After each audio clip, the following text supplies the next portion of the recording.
hear me? Before I start, can you hear me and see me clearly? Okay, clear. Okay, I'll start. Did you know that out of 10 students in a classroom, 7 are likely to be sleep deprived? And school is the main cause of the lack of sleep. We all know how difficult it is for students to keep up with school, catch up on their tasks and assignments. However, as time passes, school dropout rates, suicide cases, depression cases are all on the rise. Have we ever considered why? Well, the underlying explanation for all this regrettable incident is Malaysia's poor education system. Good morning to the organizers of this competition, respectful judges, my other fellow competitors, and audiences. Today, under the topic of education, I, Iman Cahaya from SMK Perempuan Sri Aman, will be talking about why Malaysia's education system needs to be fixed. First of all, there is a gap between the education system and job opportunities. Why does this happen? While national syllabus is inconsistent with commercial realities and is not catching up with the trends of today. After graduating, students often find themselves in an industry that is no longer workable. For example, manufacturing jobs. These days, human employees are not required in that industry. Human employees are all replaced by robotics. And did you know that over 40,000 graduates from 2 years ago are still looking for a job? A study found that 1.3 million underemployed graduates were doing jobs like a Kumon teacher or a part-time worker at Famous Amos. All these SPN qualification jobs only. Well, the solution to fix this is to, of course, change the syllabus, teach us things that are useful and consistent with reality. And aside from that, I think that high school students like Form 4 and Form 5 should be taught things like taxes, managing bills, incomes, etc. I think this information will be very useful and beneficial for them in the future. Next, the pandemic has revealed assessment flaws. The current method of assessment is not sustainable with the needs of the future. These days, to get an A is to just by doing well with your exam papers. It causes students to focus on exam papers only. They never care about behaving in class or participating or giving ideas and opinions in class. They only care about their books and exam. Because of that, I strongly believe that grades should not depend on exam papers only. Grades should depend on activities like assignments and presentations too. This type of activities can help them build their soft skills. Because in reality, soft skills are more important than education. Think about it. If a student with straight A plus but no soft skills, and a student with straight A's but has soft skills were to compete to get a scholarship to an interview, the one that has soft skills will have a higher chance to earn it. My third point is that the well-being of students is not prioritized. There is a new norm, and classes are moved online.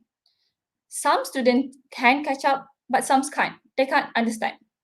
The ones that cannot catch up either completely give up or stress themselves even more. Furthermore, they are burdened by achievement of other classmates, other students. It's what we usually see in top classes. Because of that, they either become extremely stressed, and some leads to depression, or some leads to having suicide, kill themselves. Well, how do we fix this? Instead of dividing classes by grades, schools should divide classes by their own learning styles, which are either kinesthetic, visual, auditory, reading, and writing. This type of classes assist them in better understanding as well as reduce the stress and pressure. And I believe students will benefit from it a lot and they will appreciate this. Lastly, the pandemic has resulted in student inequity. We always talk about regular high school students, but what about the unprivileged students? During this whole pandemic, have we ever think about them? Have we ever cared about them? No, we didn't. The problems that they face during the pandemic is much worse than ours. The internet connection is really bad in their area. They don't have the digital devices. Most of them are facing financial issues. And if they do have money, of course, they will prioritize putting food on the table rather than buying digital devices. And the worst part of all is school used to be like a feeding station for the students, especially for those who couldn't afford to get sufficient amount of food. Over here, the government's role is very important. It's the government's job to help them. Even though they might lose their motivation and interest in studying and learning, they might be unprivileged students. There are students, aren't they? Because now it feels like the government had completely gave up on them. Like they don't care about those students at all. Well, the school just opened back, and the first thing the government did was to make a seat for exams. What about those unprivileged students? This whole thing really shows students' inequity. Ladies and gentlemen, we have come to the end of the speech. I had just informed you on why Malaysia's education system needs to be fixed. So in conclusion, Malaysia, government, Kementerian Pendidikan Malaysia, everyone else, please listen. Malaysia's education system needs to be fixed. Better education system results in better and smarter and happier students. And graduates, there will have there will be less underemployment, and there'll be more. Our economy will be better. So please listen to what I've said with an open mind and think about it. Malaysia's education system needs to be fixed. Thank you. Thank you for Iman Cahaya from SMK P. Sri Aman for an outstanding speech. Now we move on to the next participants. Now I invite Tengku Muhammad Danish bin Tengku Syaiful Bahri, representing MRSM Tun Ghaffar Baba, to present his speech. Welcome.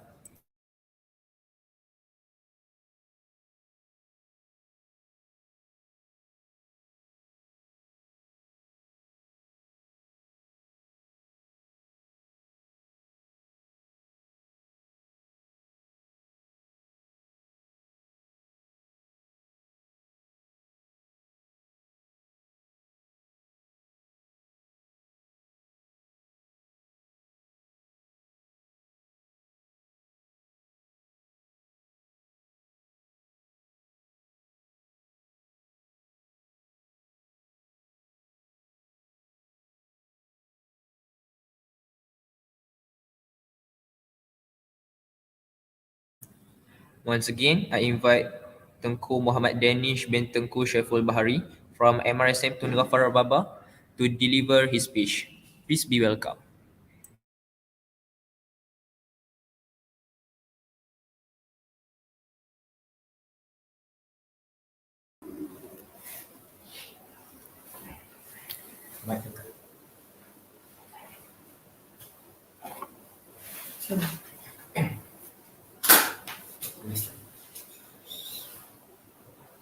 May I start?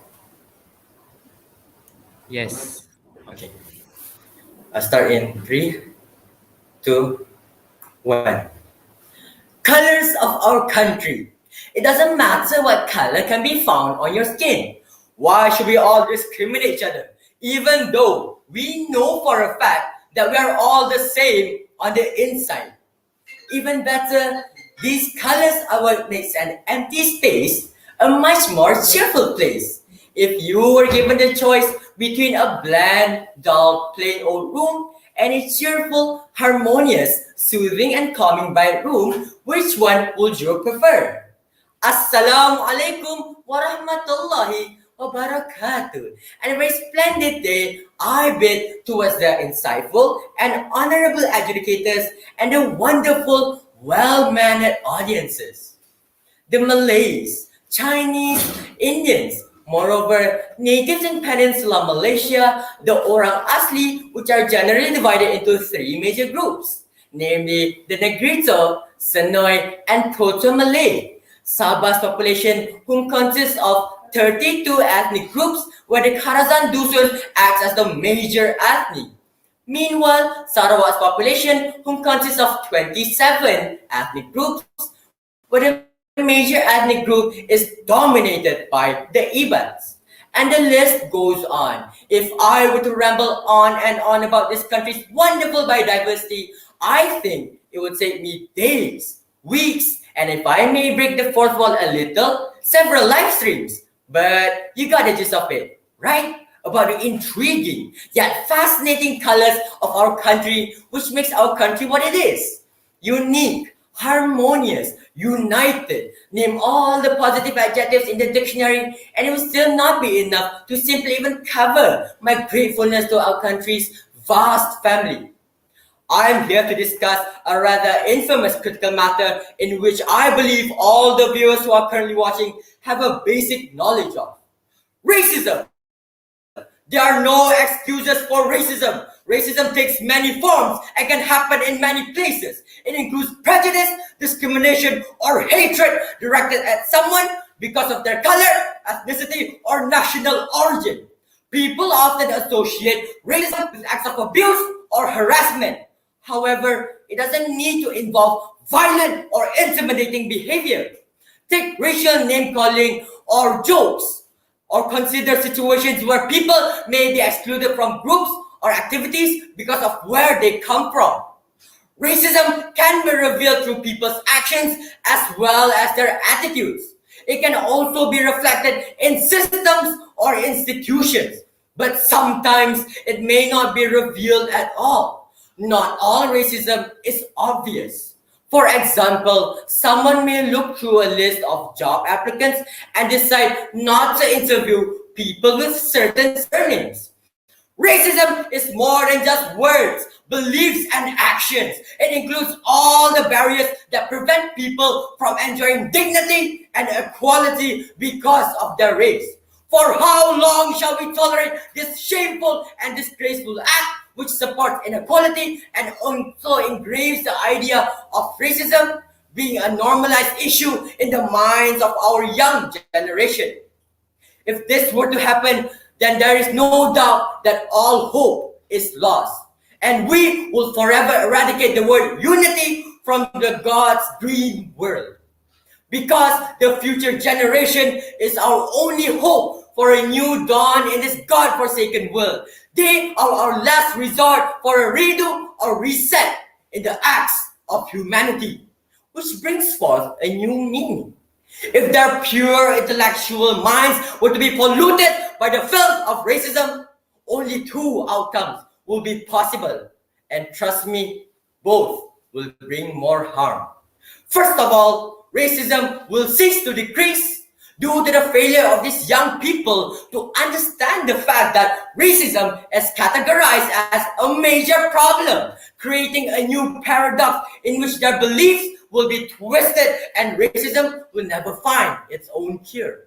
Second, push will come to shove. Due to the fact that racism is never taken the initiative to be solved, it will only go downhill from there. Bloodshed and bloodbaths between races will start to occur and take place. Take the great United States of America as an example. The wars between the people are divided by the colors of their skins. There are no survivors without casualty in this pointless genocide. Where will the innocent take shelter in the midst of this apocalyptic crossfire as? Nowhere, because no nook nor cranny will be safe from these wars. Rather than discriminating, we should think about the benefits multicultural offers us. There's no doubt that goods will surely outweigh bads from this act alone. Not only will it strengthen our bond as a community, but deepen our understanding in humanity. Race must never divide us in terms of opportunity, outcome, and mannerisms. He who judges others by the colors of their skins are judged by others for the same reason. Until we see eye to eye with each other for our own character's content, we will always be supported by the fact that, by the thought of an existing race hierarchy where one is superior and one is inferior. Until we see eye to eye that color is merely just the cover of the book, we will never give ourselves the chance to look what lies inside of it. Hatred will always be in the hearts of those who claim to be humans. But racism doesn't need nor belong there. For the future of prosperity and harmony, We, the ones that are present here, are obligated and chosen by destiny to eradicate racism for many that's to come. By the words of Martin Luther King Jr. himself, we must dream and make it a reality. Because of racism, we seek reasons to fight each other, kill each other, and hate each other. With that, wabillahi taufiq wa hidayah. Wassalamualaikum warahmatullahi wabarakatuh. Waalaikumsalam warahmatullahi wabarakatuh. Thank you Tengku Muhammad Danish bin Tengku Syaiful Bahari from MRSM Tun Ghaffar Baba for an inspiring speech. Now I invite the next participants, Aisyah Syafiqah binti Suhaimi, representing Mahat Tahfiz Negeri Pahang, to deliver her speech. Please be welcome. May I start?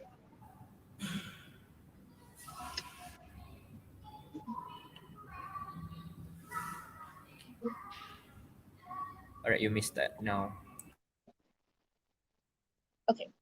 Technology is the best interest of children. There has never been an easy balance for any families on a normal day, let alone during this COVID-19 crisis. Before that, Assalamu alaikum wa rahmatullahi wa barakatuh, and a very good morning I be to the honorable judges, viewers, and not forgetting my fellow participants. Back to our topic, technology. Well, I'm just going to take a little bit about technology, the advancement of technology, which is social media. The way the younger generation interact, learn, and live has been it has been a tremendous change that's changed tremendously from the past few years. The screen-based media that has been a normal thing in the daily lives of most youth, and they even prefer using social media due to its user-friendly features. Not forgetting the unquestionable advantages. They use this platform to communicate with people around the world, related families overseas, and even social media of a great tool of education. Social media has been an essential part in one's life, and few can really imagine living without social media. Well, like there's always two sides of a coin. Same goes to social media. Social media have some undeniable negative outcomes. Allow me to equate what those are. Social media has been invading our privacy like never before. For those who are not concerned about this huge issue, they're in big trouble. So if hackers can steal data, share personal information about us, and even helping cyber criminals to hack into accounts. Now you know that there's myriad ways on how social media are actually invading our privacy. Next, cyberbullying and online harassment. You might think this is something a problem that is it's a small issue, something that's nothing to be worried about. Little that you know that this can lead into serious matter. There's been a report of a 20-year-old girl in Penang who has actually suffered horribly from cyberbullying that ended up committing suicide. This innocent girl was reported to have been emotionally tormented on social media platforms. Not only that, there have been also reports of online bullying of two DAP state assemblymen who receives messages of murder from their online accounts. These incidents automatically raised alarms, opened our eyes over gender-based violence in our digital sphere. On top of that, the role of social media that plays in mental health. This is a real phenomenon, the reality that actually happens in our society. They are influenced by the current trends. These people tend to actually try to be a social butterfly, considering themselves afraid of being labeled of outdated. Being socially connected to others can ease the existence of stress, depression, anxiety, and other mental health problems. On the other hand, lack of strong social connection can seriously pose a high possibility to your mental and emotional health.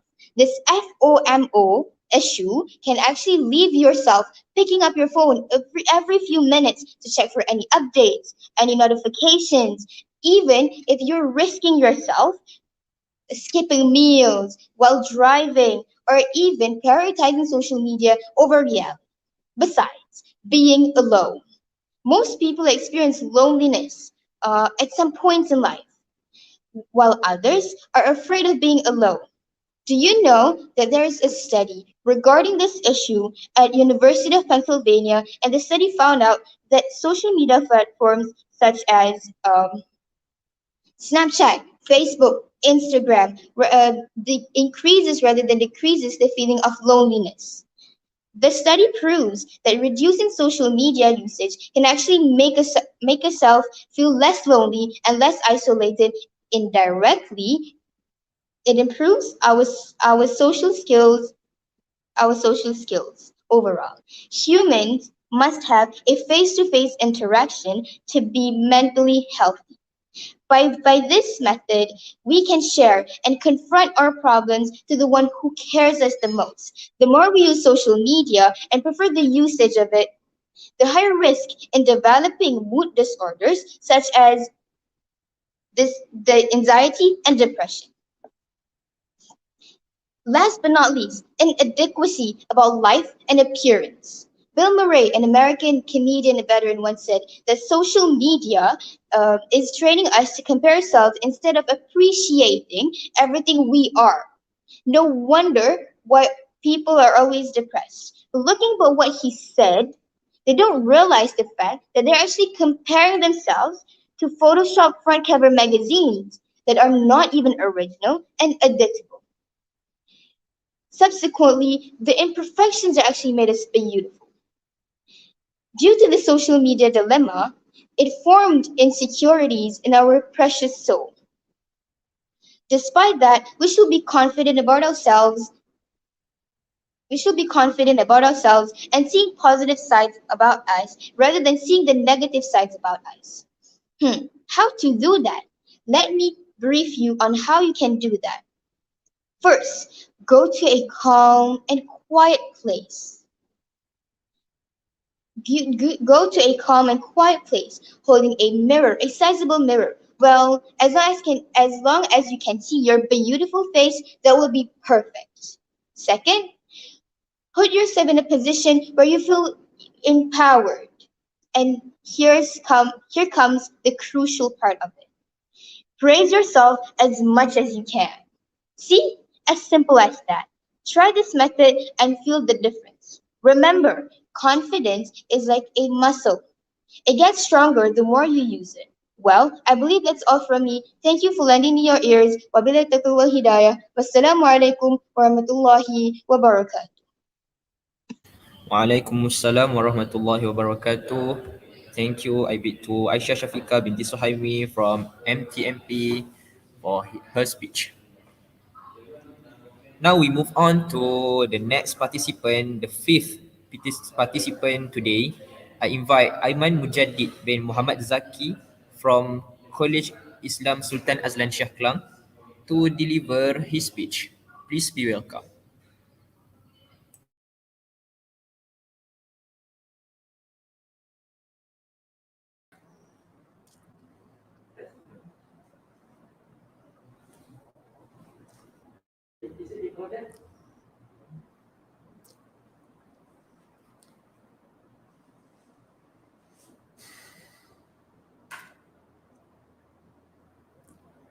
Should I start now?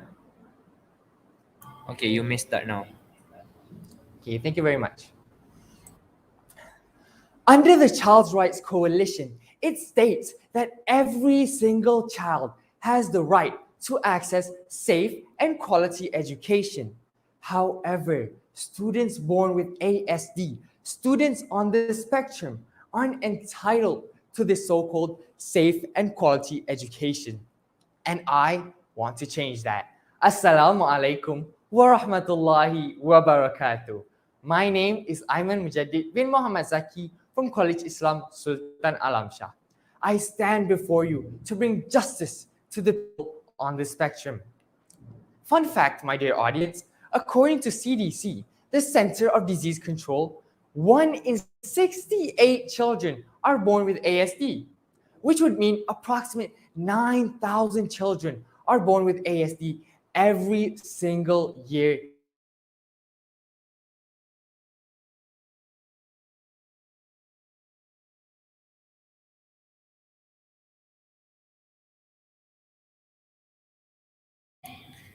Hello. Lag Main Mujaddid.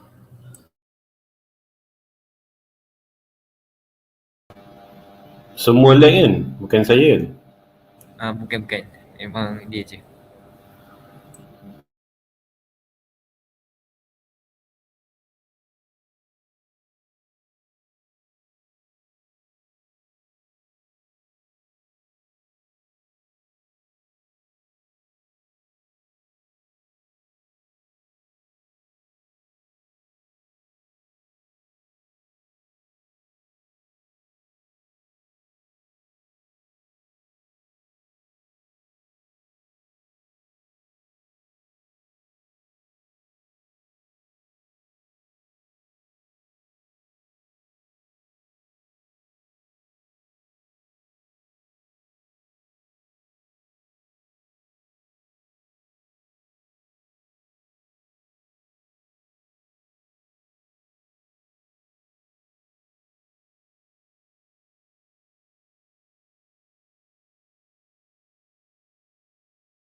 Tengah kontak peserta tu ke?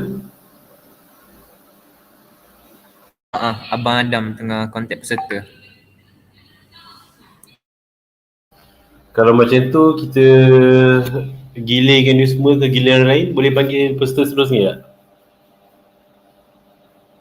tak? Okey, jap. Saya Kalau dia tak dapat masuk, cuba tanya Adam, boleh tak kita dahulu dengan peserta lain tu, kita panggil dia semula selepas ni, selepas giliran ni lah.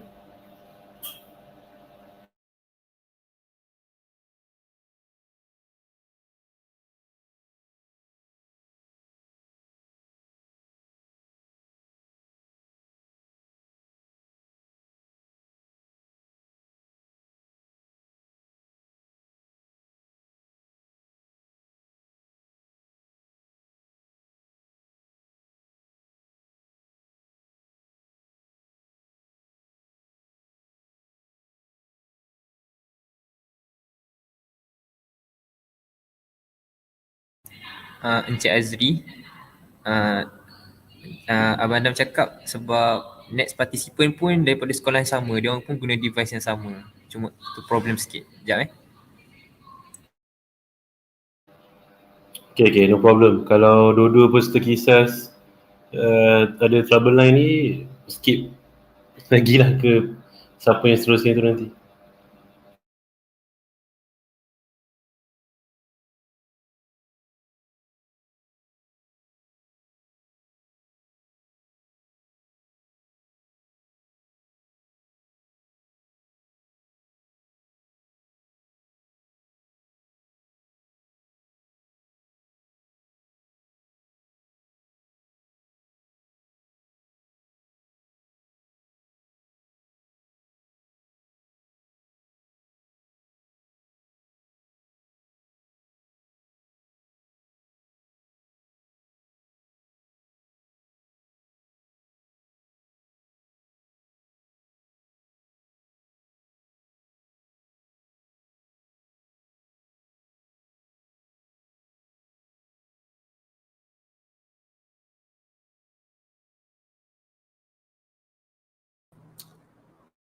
I'm so sorry for the internet problem we just had.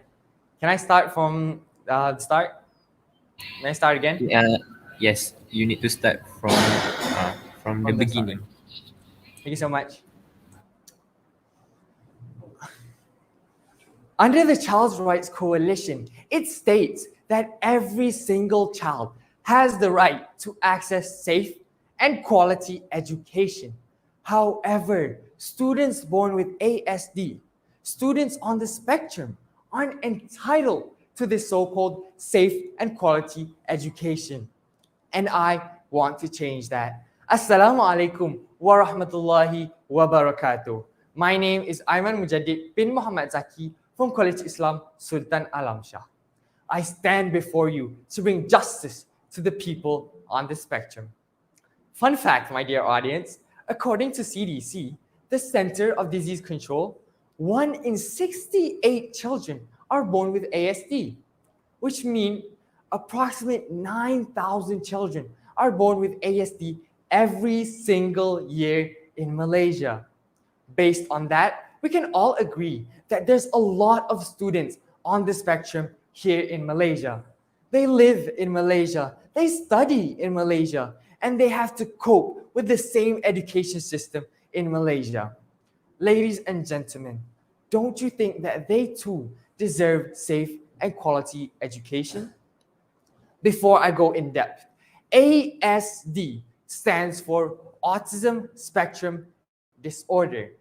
It's a developmental disability that can cause significant social, communication, and behavioral challenges. People with ASD are also referred as people on the spectrum. Dear audience, students with ASD can't simply cope with the education system provided to students in Malaysia. This is because people with ASD tend to avoid eye contact and want to be alone most of the time. They also have a hard time expressing their needs using typical words and motions. Imagine a student with ASD surrounded by students without ASD in a classroom. We wouldn't be able to truly understand how hard of a time the student with ASD is facing every single school day. Clearly, we need to change the education system.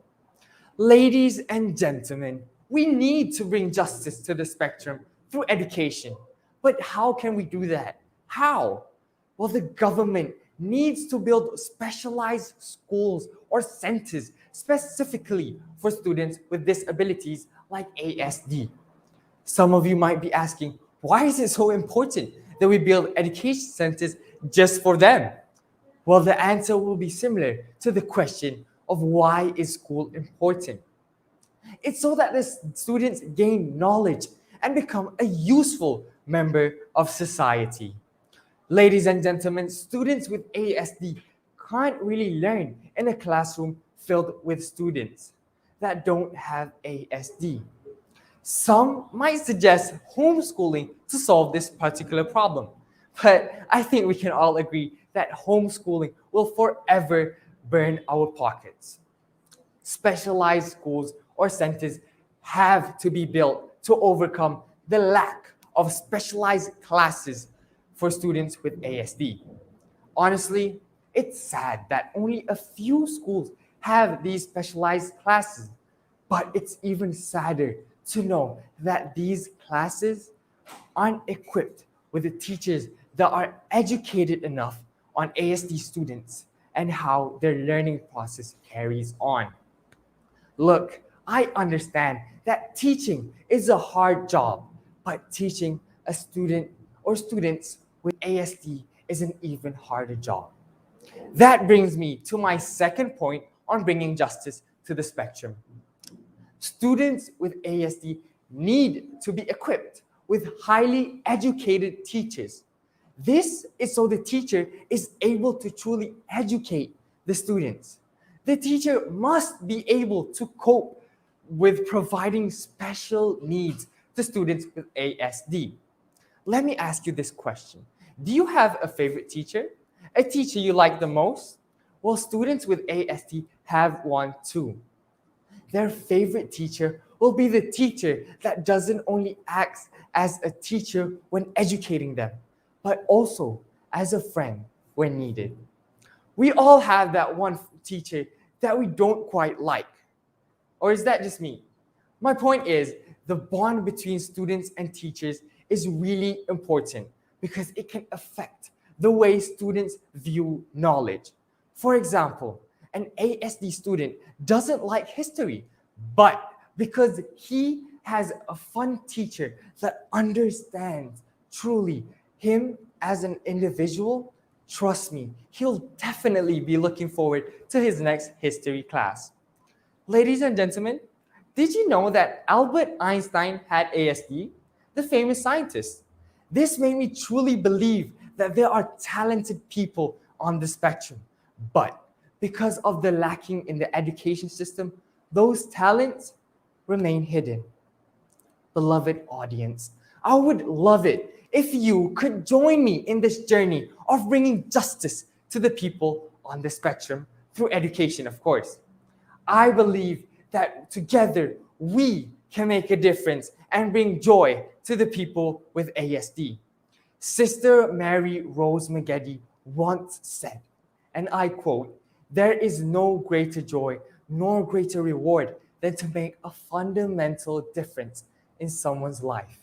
I hope everyone listening to my speech right now will hold on to those dear words and make an effort to change what we can change. Let's bring justice to the spectrum. With that being said, I end my speech. Thank you very much for listening. Assalamu alaikum wa rahmatullahi wa barakatuh. Until we meet again. Arigato. Thank you, Aiman Mujaddid bin You're Muhammad welcome. Zaki, for a great speech. Hello? Thank you very much. Okay. Thank you, Aiman May I be Mujaddid, for a excused great now? speech. Okay. Thank From you. Kisas. So now, before we continue for the next participant, I would like to introduce the lineup of adjudicators involved in this semi-final round. So our chief judge today is Encik Ahmad Azri Abdullah, UM Debate Alumni, Advocate and Solicitor. Secondly, Encik Syahmi Khairuddin, Senior Process Executive. And the last one, Encik Wan Nabil Ikram, UM Law Alumni and People in Chambers. Alright. Now we continue to the next participants who get the sixth turn. Now I invite Muhammad Haziq bin Nazman from Kisas also to deliver his speech. Please be welcome.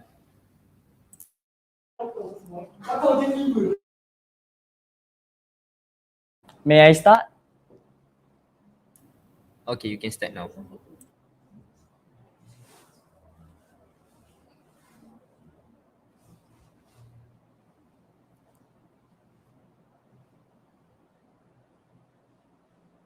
Alright, you can start now.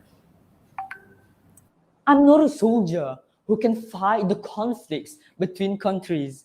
I'm not a politician who can sweet talk the higher leaders of the world. I'm not an activist who can actively speak out for others. However, I stand here today as a student with no more but a speech and a dream. Assalamu alaikum and greetings. My name is Haziq Nazman from College Islam Sultan Alam Shah with my speech entitled Global Harmony, the Key to World Peace. As a child, I've always thought about people in Africa not having enough food, but little did we know that world peace has something to do with it. What most citizens in Africa are currently facing is world poverty, where they don't earn enough money to even afford food. World poverty is caused by war, genocide, famine, and land availability. There are currently 15 countries at war and 19 conflicts in Africa, where most of the wars are civil wars, which is a war between organized groups within the same state or country. These are the seeds that have led to hunger and epidemics of diseases such as malaria, cholera, and AIDS. The issue here is that innocent citizens are the ones who are suffering and affected by the country's situation. According to statistics, 20% of households suffer from extreme food shortages, while 30% of the population are acutely malnourished, and 2 out of 10,000 people or 4 children die daily from hunger. These are the exact reasons why I propose world peace as my speech in order to save innocent lives.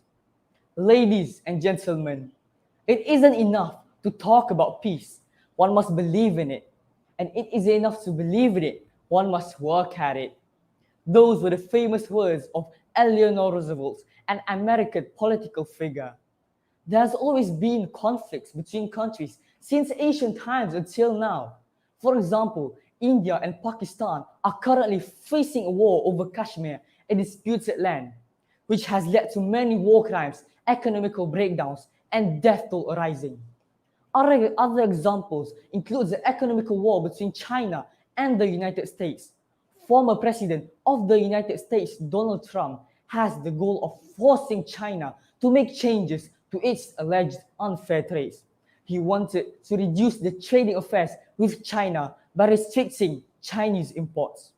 This has opened on to economic pain on both sides, which has resulted in citizens losing their jobs and getting unemployed, where again, innocent people are the ones being oppressed. What I also think that we could obtain by encouraging global harmony is ending racism and discrimination around the globe. Nelson Mandela, who served as the first president of South Africa, once claimed that racism must be opposed by all means that humanity has at its disposal. Nelson Mandela had played a big part in the termination of racism in South Africa, where the people are separated between black and white people. People who are with darker skins were discriminated and treated poorly. It was an act of human injustice and violates the human rights. Next, I'm sure everyone here has heard of the Holocaust in Germany conducted by the Nazis. Holocaust was a gruesome event where history witnessed the slaughtering of Jews on large scale, where 6 million Jewish men, women, and children were murdered. World War II was the outcome of the event, which has also resulted in more deaths. Clearly now, racism is a serious matter and must be put to an end for the continuance of racial unity. December 2019 marks the date where the world was shocked with a pandemic that is still unsettled until now, which is COVID-19. Even though world peace is not the cause of this pandemic, world peace is extremely crucial so as to eradicate COVID-19 out of this world. COVID-19 has given rise to many negative effects, especially towards the daily lives of human beings. For instance, most countries around the world have forbidden sports that involve large groups of people to restrain the spreading of COVID-19. Most businesses have also been shut down and affected the economy around the world, and online businesses are the only ones that are still running.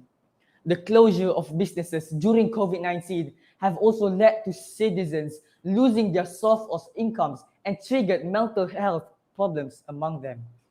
Many citizens have been reported of committing suicide because of the pressure of insufficient money.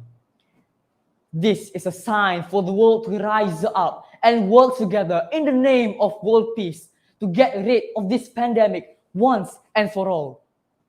Wake up, open your eyes. Blameless people are suffering and even dying at this very moment.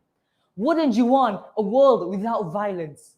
A world where skin color is never the problem, and a world where everyone receives equal human rights.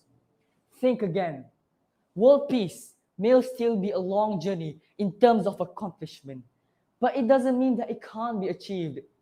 Global harmony is a goal that all world leaders should strive for the growth and prosperity of the entire global community. I believe that with world peace, we can have more social cohesions and interactions that will be beneficial for everyone. We can do this for the sake of humanity and future generations. With that, I end my speech. Thank you. Thank you, Muhammad Hazi bin Nazman, representing Kisas, for an inspiring speech. Okay.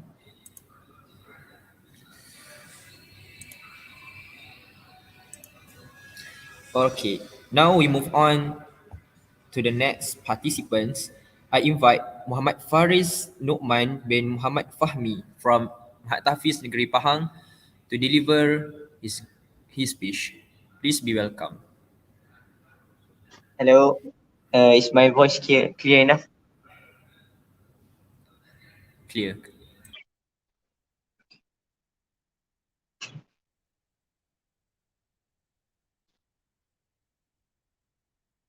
What will you get when you combine hard work and skill and infuse it with a little bit of love and a little bit of passion? I'll answer that in a second. But before I continue, Assalamu alaikum warahmatullahi wabarakatuh, and a very good morning I bid to the honorable and distinguished judges, teachers from all around the country, and my fellow audience. Now, where was I? Oh yes, my question. Well, isn't it obvious? It's football, the sport that changed my life. Wait a second, what did he say? How can such a sport influence someone? That's just absurd. Well, I'll tell you all in a second. But let's all go back through time 11 years ago. It was the year 2010. Little me kicked the football for the first time in front of my parents' house. It was the best. We called it street football. My neighbors did all kinds of tricks. My neighbors did all kinds of tricks. Some were up on the sky, and some were down below. Kids from all ages played too. Some were even teenagers at that time. But I didn't mind. As time goes by, I just got used to it. Ladies and gentlemen, the love for the game grew even bigger as I did too. I remember I did go overboard sometimes, lying to get my first pair of football boots and also coming home late. My mom would absolutely be furious at me, but it didn't matter. I was addicted to it, addicted to the game. I loved feeling the football against my feet and scoring the goal. Ooh, let me tell you, this feeling of striking the ball into the net was something else. Time flies in a blink of an eye. Soon, I was in primary school. There, I played football on the field with my friends, and it would always be a bummer when it rained and we couldn't play. But one day, the best thing happened. I was playing football as usual when suddenly my physical education teacher came to me. With his manly voice, he said, "Faris, can you come to the pitch this evening for football practice with the school's team?" With a cool tone, I said, "Yes, I come." But inside, my little heart exploded with joy and happiness. I was ecstatic. Later that day, I ran into my house and grabbed everything that I could. I grabbed my soccer cleats, I grabbed my shin pads, I grabbed my socks, I grabbed everything. That evening, I played alongside some of the best talents of football in my school, who went through months of training. It tested both our physical and mental strengths. I pulled myself through, luckily, but I never really realized those tedious drills made me a better person. First of all, it taught me about leadership skills. In order to become a good player, you have to be a leader on and off the pitch. Just look at some of the examples. Charles Puyol, Jordan Henderson, Cesar Azpilicueta, how they guided their team towards glory with their leadership skills. Besides that, football also taught me about teamwork. In order to win a match, it's crucial that we work together. Otherwise, the game plan will fail and you'll lose. It also boosted up my confidence big time. Now, I'm less scared to talk in front of the class. And last but not least, it taught me about being smart in life. Let me elaborate. In order to score a goal, you have to form a plan or a strategy. But it's the same in life. In order to reach your goals, you have to follow your strategy. Be disciplined. After months and months of training, we were ready for our first challenge as a team, the state level football competition. All the teams from all across the state, all the teams from the state participated. Honestly, I had butterflies in my stomach, but I shook it off and dealt with it. With full enthusiasm, I used the skills I learned in training and danced my way through the defenders. I even scored my first ever goal. It was the best feeling ever that no amount of money can buy. Unfortunately, life isn't all about sunshines and rainbows. Sometimes we have to face the gloomy days. I'm talking about injuries. I remembered once, I was playing football at the field when suddenly I lost control, and before I knew it, I tore my soft tissues. The pain was excruciating and unbearable. I couldn't play for weeks, and it was definitely one of the low points of my life. But I enjoyed myself through, and look at me now. I'm playing a little bit more cautiously on the field. Ladies and gentlemen, back to the present time where now I'm in secondary school.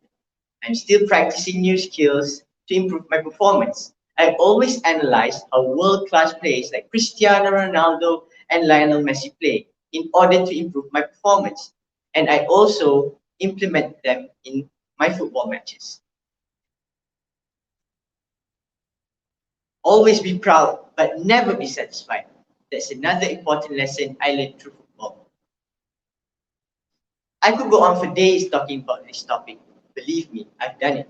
But I think that's all for now. In a nutshell, football is more than just a game. Some might say it's life, but for me, football is a journey, and I will continue this journey for as long as I can. One day, I'll probably stop playing and my journey would end. I can never lie, but the spark of passion in my soul that started everything will never disappear until the day I die. And with that, I end my speech.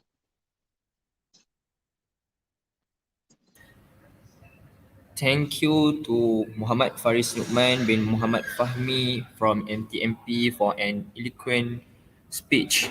I hope you can be an expert professional football player in the future. So, we move on to the next participant.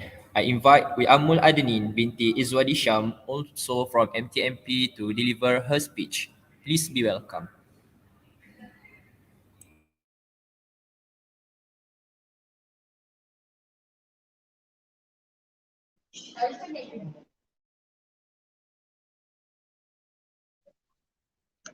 Can you hear me clearly? Yes. Okay.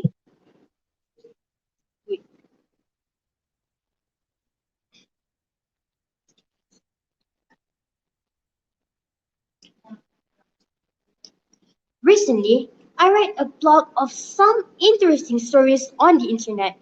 While I was scrolling the tab, there was one story that I found really interesting. But before that, Assalamu alaikum and a very good morning I bid to all the honorable judges, teachers, and all the viewers. Okay, moving on to my story again. It's about a boy who is having a hard time dealing with himself. He's just a one lonely kid who has no friends or anyone that he can talk to. Wherever he goes, he just put his head down, wanting to have no one's attention. And when he needs to speak, his heart starts pumping so loud that he is sure that everybody can hear them. He is so terrified that his hands shake and his voice trembles. He can hear the sound of everyone's chatter, judging and thinking him weird, and wondering what is wrong with him. And here it goes again. The little voice that kept whispering in his ears, clouding his mind with the thought, oh, am I really ugly? Why are they looking at me? Oh no, I must have done something stupid again. And once again, another wave of fear struck him. Social anxiety disorder. This is what this poor boy is suffering from. We must have heard of anxiety disorder before. In fact, it is one of the most common mental health issues that is happening all around the world. Though in Malaysia, the exact prevalence of anxiety disorder is unknown, but we must be aware that this is a big problem that is happening right now here in Malaysia. Ladies and gentlemen, there are myriad types of anxiety disorder. We have agoraphobia, panic disorder, specific phobia, generalized anxiety disorder, and social anxiety disorder. But today, I'll only touch a little bit about social anxiety disorder. What is social anxiety disorder? Social anxiety disorder is more than just shyness or introversion. Many people occasionally worry about social situations, but someone with social anxiety feels overly worried before, during, and after them. Social anxiety disorder is a severe fear or anxiety about being put in social situations where the person may be exposed to others' observation or judgment.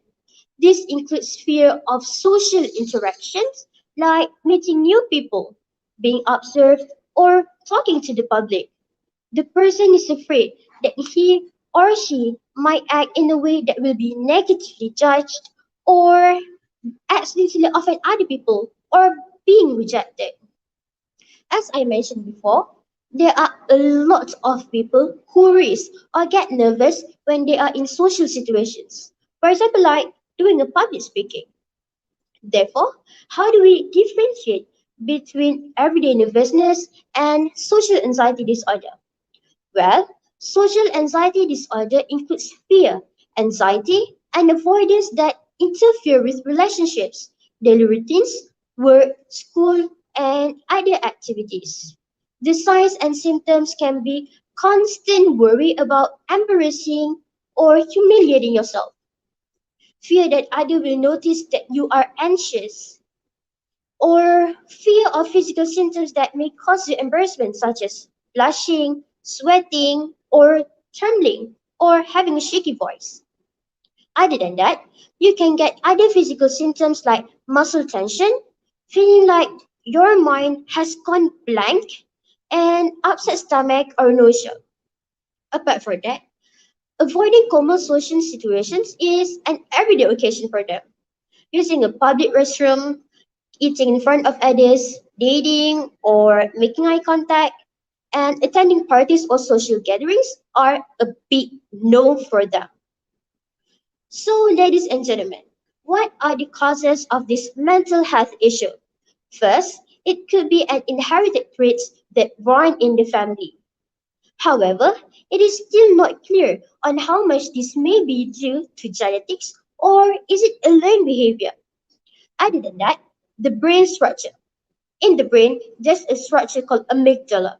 It plays a role in controlling the fear.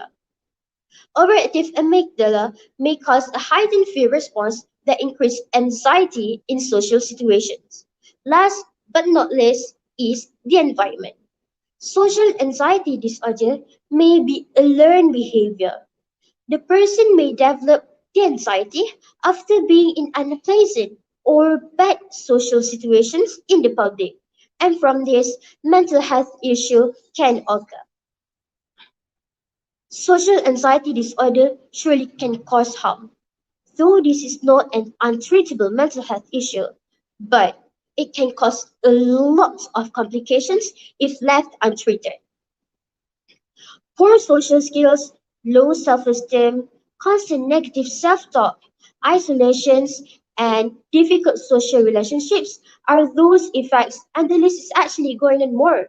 These effects can lead to other mental health disorder like depression that we really need to be extra aware of. Ladies and gentlemen, imagine if you're the one that have to be in a constant fear or anxiousness every time you go outside or in social situations, where you feel like you're exposed and judged all the time. Every time the eyes are on you, how hard would it be like to live that way? I can't imagine how hard it was. If you're not the one who is having this kind of mental health issue, but the ones around you might have one, be a good person and support them all the time. How do I support them? Well, you can do one by think before you speak. Wait, what do I mean by think before you speak? Well, this kind of situation actually happens a lot when the people think they are comforting but actually accidentally make things worse. Please try with all your might to avoid saying things like, you need to face your problem. Just think positively. Why are you so scared? Speak up more. Or, I know how you feel. I'm shy too. These words can cause the person diagnosed with this mental health issue to feel more burdened. You never know unless you walk in their shoes. Therefore, those kind of words maybe can make their situations worse. Instead of saying all those words, why not? We support them by helping them to build courage to meet a counselor or helping them to stay calm when they are anxious with helping them to steadying the breath.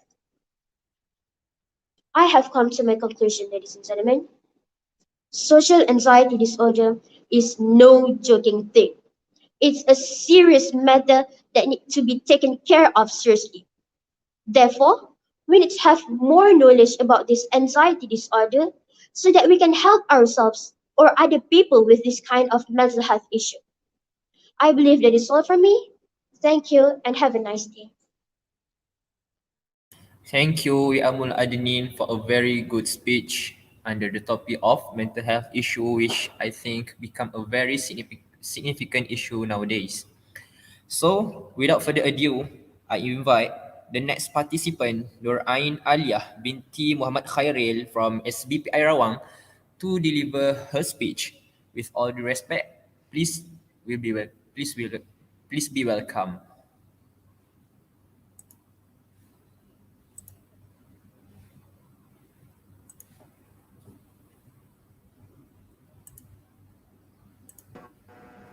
Can you hear me? In education, one thing we know best on how to measure intelligence Yeah. is IQ scores. Yeah. But have we Tak berapa clear, boleh clearkan sikit. oh you can hear me clearly?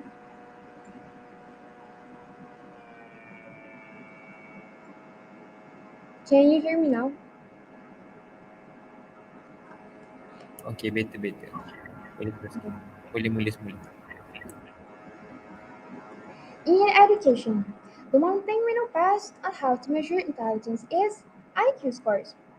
But have we ever imagined what if doing well in school and in life depend much more than your ability to learn quickly and easily? What if our perception of the world is the one that indicates one's maturity and success? Now, this leads to my next question. Do grades indicate intelligence? Greetings, ladies and gentlemen, respected judges, and fellow contestants. My name is Alia, and today I will be talking about this hot topic in society. Do grades matter? Until today, a lot of people have different opinions and thoughts about this question. It might be yes, it might be no. According to Oxford Dictionary of Languages, education is defined as an enlightening experience, a remarked experience. Life itself is an endless journey of learning, the education of developing skills, knowledge, and values. And to be very honest, all learners experience difficulties when it comes to education. The magic words, grades do not define future have been spreading around the world from year to year. However, as students and learners, should we carry mantra all the time? Is this the actual mindset we are supposed to blindly believe in life?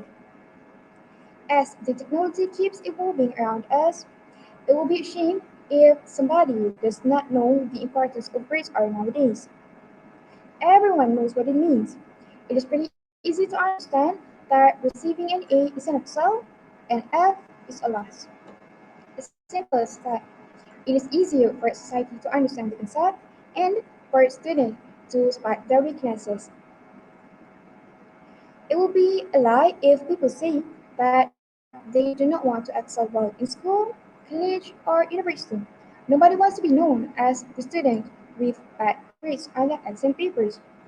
However, if we only train, unfortunately, we have all been pushed and pressured by society to believe that grades determine our future. Now, back to my first question. What if doing well in life depends much more than just your ability to learn quickly and easily? Yes, believe it or not, grades are not everything. They are just numbers representing how well one student stands in a particular class or subject.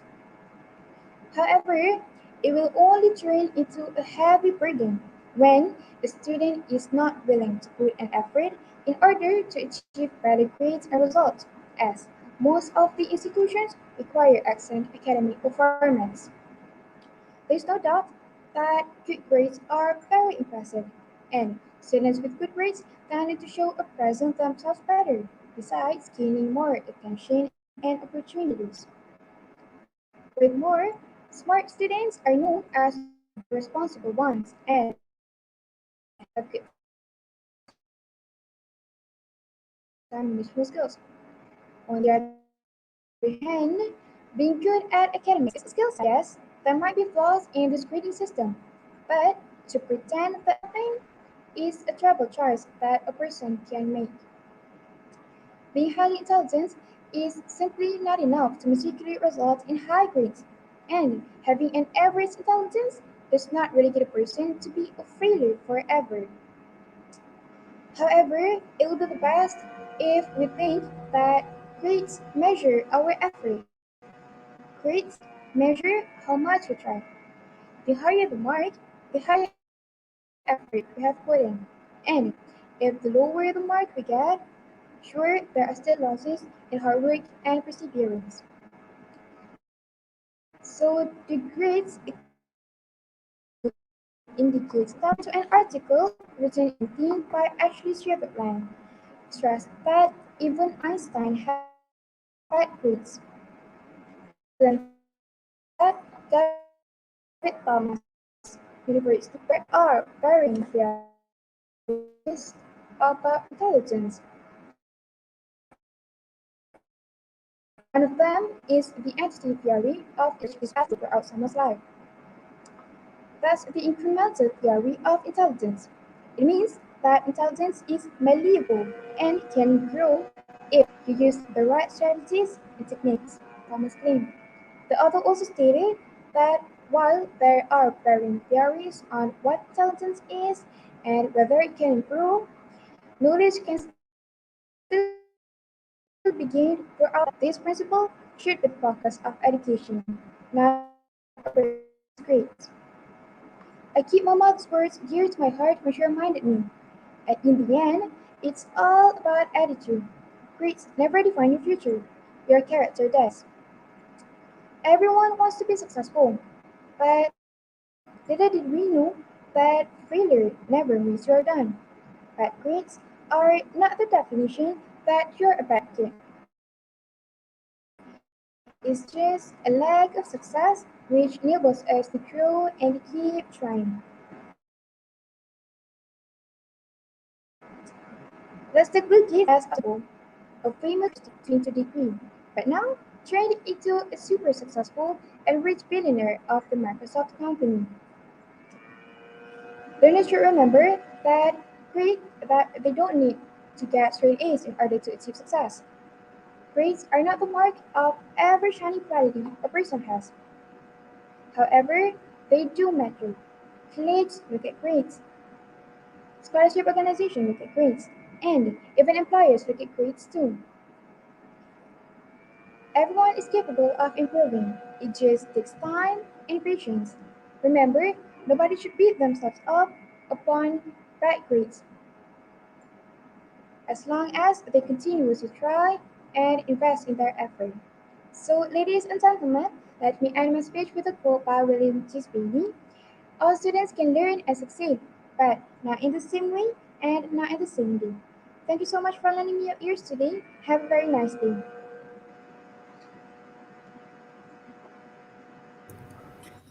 Alright.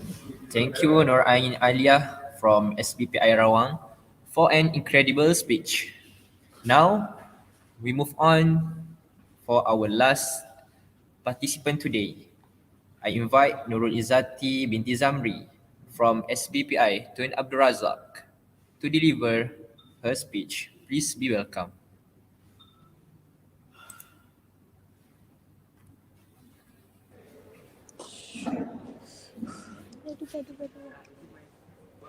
Can I start now?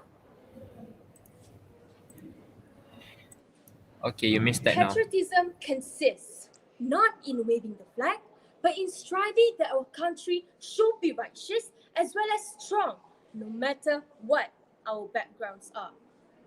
Good morning to the honorable judges, faithful timekeeper, teachers, and members of the floor. Praise to the Almighty Allah Subhanahu wa Taala for His blessings. We are able to attend our 12th English speech contest. I, Nurul Izzati binti Zamri, 15 years of age, studying at SBP Integrasi Tun Abdul Razak, and my speech starts. Now, dear audiences, I was born and raised in Puncak Alam Selangor. I am of mixed parentage. My father is a Malaysian whilst my mother is an Indonesian. Growing up in a multicultural family has taught me to respect people of different background and heritage, and my parents have taught me that discrimination hurts. I was also taught to appreciate and love both of my countries despite its flaws. So there was a time when I was around the age of 7. My mom and I were walking together, linked arm in a supermarket. Suddenly we heard someone yell, "Indon bodoh!" My mom forcefully dragged me into the car and she immediately started crying. I was too young to understand anything, so I just sat there in silence. Being Malaysian means having an identity. To have an identity you can call your own, but at the same time, recognize that every nationality, regardless of race, culture, or religion, is different and unique, and is no less of a human than us. Despite our differences, we should all bond it by the knowledge that as a nation, we love our country. Do you know how it feels when you travel the world? People will ask you, "Oh, where are you from?" "Oh, I'm from Malaysia," or "Oh, I'm from Indonesia." And they will be all amazed, like, "Oh my God, you're from Malaysia? It's such a wonderful place, and the people there are just amazing." Or whenever I meet up with my cousins' friends in Indonesia, they'll be so excited, like, "Yeah, jiran kita nih, saudara kita."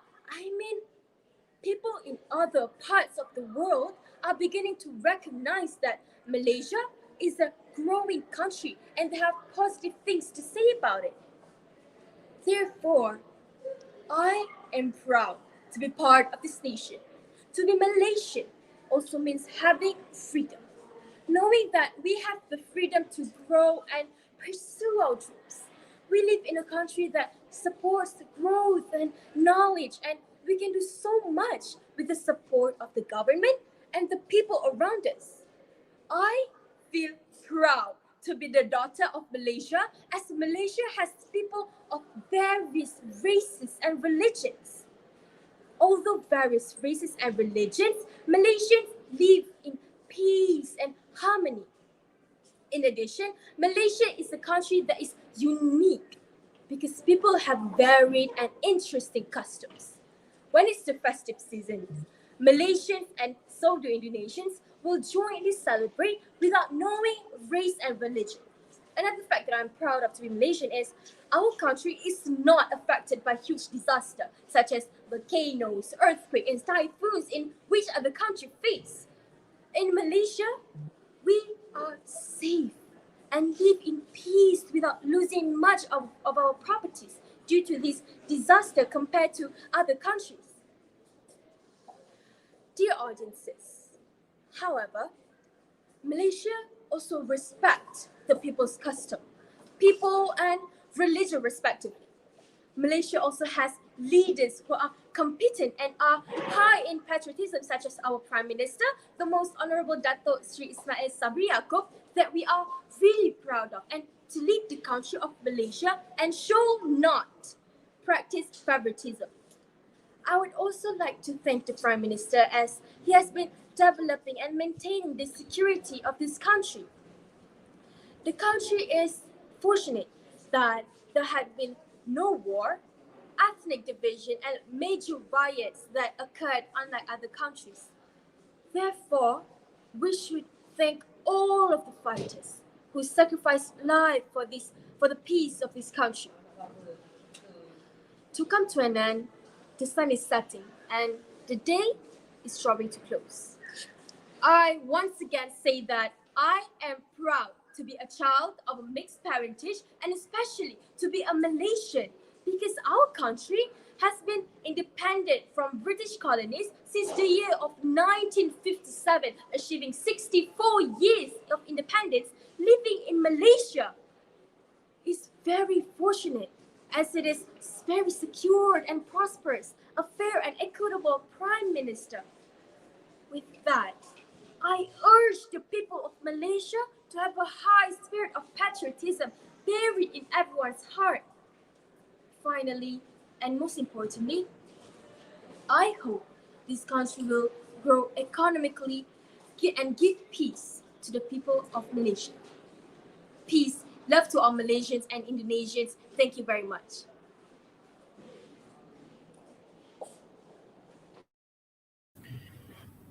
Thank you, Nurul Izzati from SBPI Tun Abdul Razak for an inspiring speech. Now, ladies and gentlemen, with the end of the 10th participant just now, the semi-final round of the 12th Pidato Yayasan Selangor 2021 is over. The results of the participants who qualify for the final will be announced at 6 evening. That's all from me and from the Debat Yayasan Selangor. Thank you.